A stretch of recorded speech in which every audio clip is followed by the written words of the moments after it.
हर हर महादेव। दोस्तों, आज आपका एक बार फिर से स्वागत है मेरे शिव भक्ति चैनल में। तो आज मैं आपके लिए कहानी लेकर के आई हूँ गर्भवती गाय की शिव भक्ति। बूढ़ी गंगा अपनी गाय कपिला को चारा डालते हुए बोली, कपिला, ये ले हरी हरी घास खा। तू गर्भवती है, पेट भर कर खाएगी तो तेरा बच्चा स्वस्थ पैदा होगा। मुझ बुढ़िया का एक तू ही तो सहारा है। कपिला गाय ने मन ही मन सोचा, और मेरा सहारा तुम हो माँ, तुम मेरा कितना ख्याल रखती हो। गंगा अपनी कपिला को अपनी बेटी जैसा प्यार करती थी और उधर कपिला भी गंगा को माँ जैसी ही समझती थी। दोनों का रिश्ता माँ बेटी जैसा ही था, मगर यह रिश्ता ज्यादा दिनों तक ना रह सका। एक दिन अचानक ही गंगा चल बसी और कपिला अनाथ हो गई। कपिला गंगा की चिता के पास खड़ी होकर सोचती है, माँ, तुम तो मुझे अनाथ करके चली गई, अब पता नहीं मुझे कहाँ कहाँ भटकना पड़ेगा। यह कहकर कपिला वहाँ से चल देती है। गंगा धार्मिक विचारों की महिला थी और उसके साथ रहने के कारण कपिला में भी गहरी आस्था पैदा हो गई थी। कपिला महादेव की सच्चे मन से भक्ति करती थी, इसीलिए वह रंभाते हुए शिवलिंग के पास जाकर खड़ी हो जाती है और कहती है, हे महादेव, मेरी गंगा माँ को बैकुंठ में जगह देना, साथ ही मेरी और मेरे होने वाले बच्चे की रक्षा करना भोलेनाथ। उस दिन के बाद कपिला गांव के पास जंगल में भटकने लगती है। वह भूख लगने पर हरी हरी घास चरती और फिर जंगल में पुराने शिवलिंग के पास आकर आराम करती। सोते जागते उठते बैठते वो बस महादेव का नाम ही रटती रहती।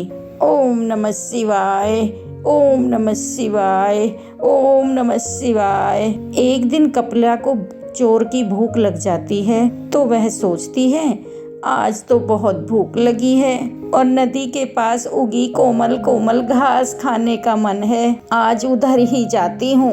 यह कहकर कपिला कोमल घास की चाह में नदी की तरफ चल पड़ती है। उसी समय रतिया नाम का कसाई जंगल में किसी जानवर का शिकार करने के लिए घूम रहा होता है। रतिया जब कपिला को देखता है तो उसके मन में लालच आ जाता है और वह खुद से कहता है, वाह जी वाह, ये गाय तो बड़ी हष्ट पुष्ट है और गर्भवती भी है, क्यों ना इसे घर ले चलूं। जब तक दूध देगी इसका दूध पीऊंगा और जब दूध देना बंद कर देगी तो इसे काट दूंगा, किसी को पता भी नहीं चलने दूंगा। यही सोचकर रतिया गाय को रस्सी से बांधकर घर ले आता है और सबसे छिपाकर एक छप्पर में बांध देता है। गाय रंभाने लगती है,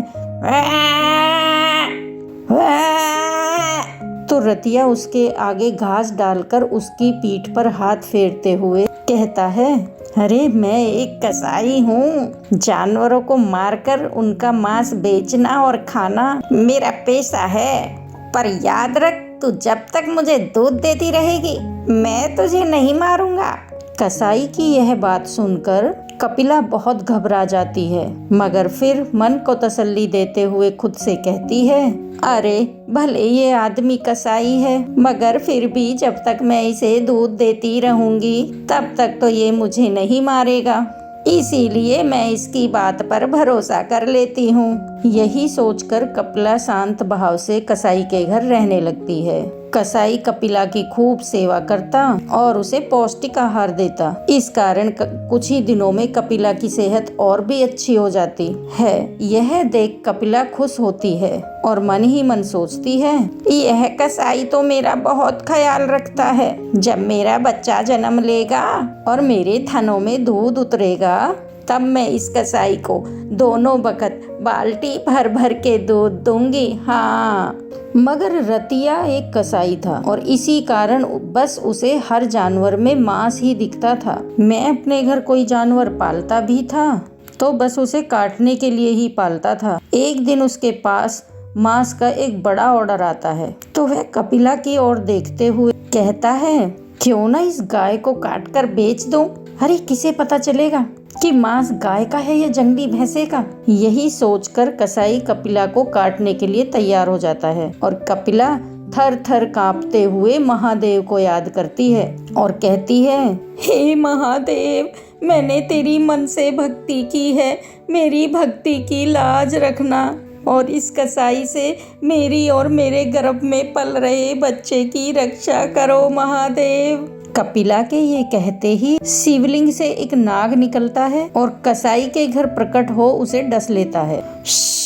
हाय हाय, नाग ने मुझे डस लिया। हाय, गाय को काटने की सोचकर बहुत बड़ा पाप किया मैंने। हाय, अरे भगवान ने मुझे मेरे उसी पाप की सजा दी है। हाय रे, मैं मर गया। यह कहते हुए कसाई वहीं मर जाता है और महादेव के चमत्कार से कपिला कसाई की कैद से आजाद होकर जंगल की ओर चली जाती है और कहती है, हे महादेव, तूने मेरे और मेरे बच्चे के प्राण बचाकर हम पर बहुत बड़ा उपकार किया है।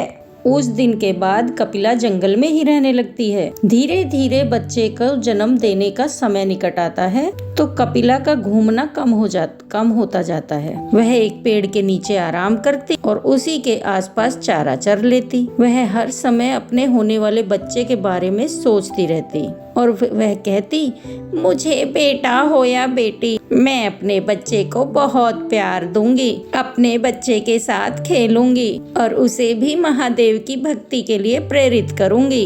एक दिन कपिला घास चरने जाती है तो उसे प्यास सताने लगती है। मुझे तो बहुत प्यास लगी है, पर थक भी तो गई हूँ। फिर नदी पर पानी पीने तो जाना ही पड़ेगा।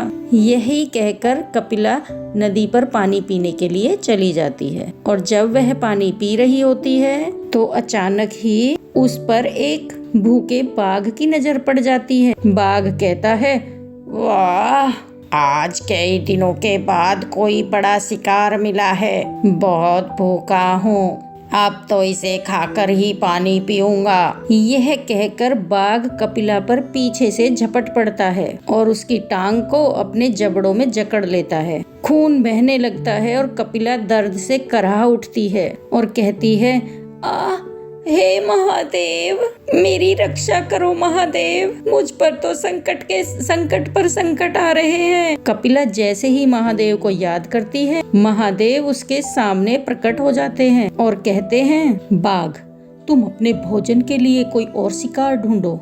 कपिला मेरी भक्त है और मैं अपने भक्त की हमेशा रक्षा करता हूँ। यह सुनते ही बाघ कपिला को छोड़ भाग जाता है और महादेव अपनी दिव्य शक्ति से कपिला के घावों को ठीक कर देते हैं। फिर कपिला को अपना आशीर्वाद देते हुए कहते हैं, कपिला, मैं तुम्हारी भक्ति से बहुत प्रसन्न हूँ। आज के बाद तुम और तुम्हारा होने वाला बच्चा सदैव सुखी रहेंगे।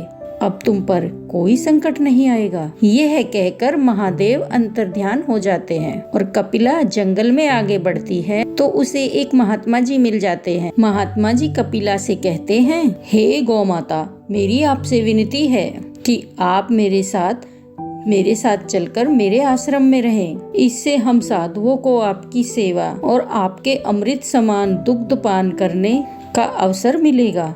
कपिला महात्मा जी की बात मान लेती है और खुशी खुशी महात्मा जी के आश्रम में रहने लगती है और कुछ दिन बाद वह बहुत ही सुंदर बछड़े को जन्म देती है और इसी खुशी में आश्रम में उत्सव मनाया जाता है। इस पर कपिला खुश होते हुए महादेव का धन्यवाद करते हुए कहती है, हे महादेव, तेरी कृपा से मुझे संत महात्माओं का साथ मिल गया। यहाँ मैं और मेरा बच्चा बहुत खुश रहेंगे। उस दिन के बाद कपिला और उसके बच्चे पर कोई संकट नहीं आता। वे दोनों संतों के सानिध्य में सदैव ईश्वर भक्ति में लीन रहते हैं। दोस्तों, अगर आपको कहानी अच्छी लगी है तो कमेंट बॉक्स में जय गौ माता की जरूर लिखना। हर हर महादेव। और अगर चैनल पर नए हैं तो चैनल को सब्सक्राइब करना बिल्कुल नहीं भूलना। हर हर महादेव।